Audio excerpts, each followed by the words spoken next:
5 লক্ষ মুসলমানকে হত্যা করলো সিরিয়ার বাশার আল আসাদ।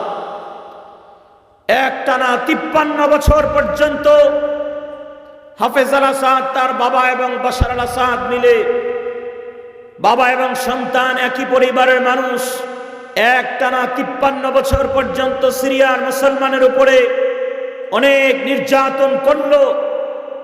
শুধু বাশার আল আসাদ 5 লক্ষ মুসলমানকে হত্যা করেছে।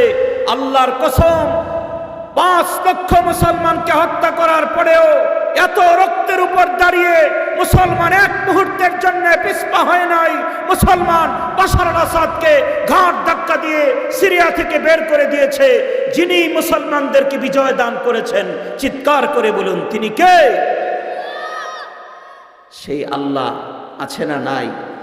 ইনশাআল্লাহ আমরা স্বপ্ন দেখি, ইনশাআল্লাহ আমেরিকার হোয়াইট হাউসেও একদিন কালেমার পতাকা পতপত করে উড়বে। এটা আমাদের স্বপ্ন থাকা চাই কি চাই না?